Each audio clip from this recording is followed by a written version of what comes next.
The familiar glow of the golden arches sliced through the night. It was a beacon of warmth and comfort, especially for 10-year-old Billy and his older sister Sarah. They were starving after their soccer practice, their stomachs rumbling louder than a cheering crowd. "Just a quick bite, okay?" Sarah told their dad, her eyes pleading. The aroma of salty fries had already ensnared her. Dad sighed, but the yearning in his children's eyes melted his resolve. "All right, fine," he conceded, pulling into the McDonald's parking lot, "but be quick about it." Inside, the usual bustle of a Friday night buzzed around them.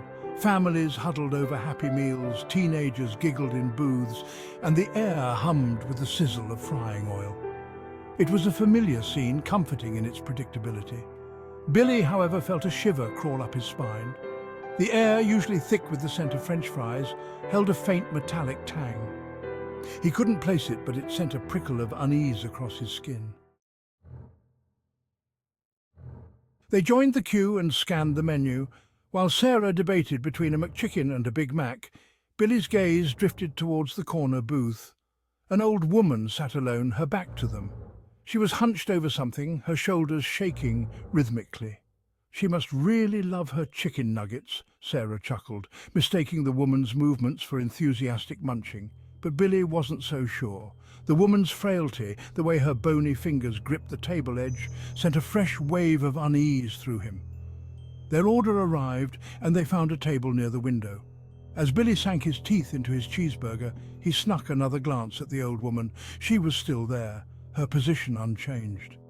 He couldn't shake off the strange feeling that something wasn't right. Suddenly, a high-pitched giggle pierced the air. It seemed to come from the play place, a colourful jungle gym usually teeming with shrieking children, but tonight it stood eerily deserted. The plastic tunnels and slides were empty, bathed in the flickering fluorescent light. "Did you hear that?" Billy whispered, his burger forgotten. Sarah, busy devouring her fries, just shrugged. "Probably just some kids, silly."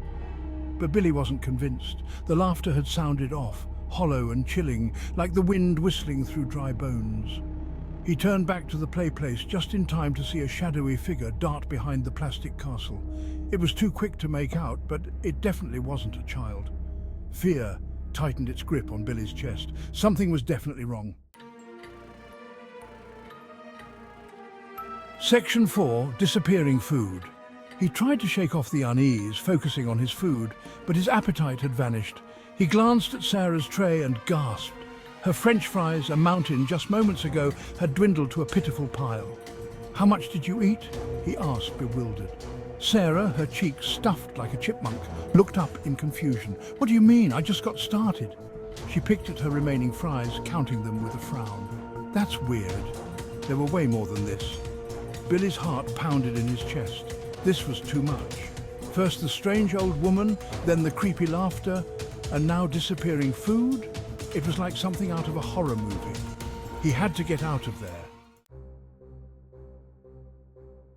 "Sarah, we need to leave! Now!" he hissed, grabbing his sister's arm. Sarah, annoyed at being interrupted mid-meal, tried to protest. But one look at her brother's terrified face silenced her. He looked genuinely scared, and she knew better than to argue when he got that look. They scrambled out of their seats and raced towards the exit, their uneaten food abandoned on the table. As they pushed open the glass doors, Billy risked a glance back. The old woman was still there, her hunched figure illuminated by the flickering neon sign. But this time, she was looking directly at him. He couldn't see her eyes in the shadows, but he could feel their gaze burning into him, cold and hungry. He shuddered, a wave of goosebumps erupting across his skin. He didn't slow down until they were safely buckled into the car. As their dad started the engine, Sarah finally broke the silence. "What was that all about, Billy? You almost gave me a heart attack." Billy, still shaken, stammered about the strange occurrences. To his surprise, Sarah burst into laughter. "You scaredy cat, it was a prank. I ate those fries while you were busy staring at that poor old lady. And the play place? I recorded those giggles on my phone earlier." She pulled out her phone, a mischievous grin on her face, and replayed the eerie laughter. Billy, initially relieved, felt a surge of annoyance. "You scared me half to death for a stupid prank," he grumbled, but a smile crept onto his face. He should have known better than to fall for his sister's tricks. As they drove away from the glowing McDonald's sign, Billy glanced back one last time. The old woman was gone. He chuckled, shaking his head. It seemed even the Golden Arches couldn't resist a good dose of sibling rivalry.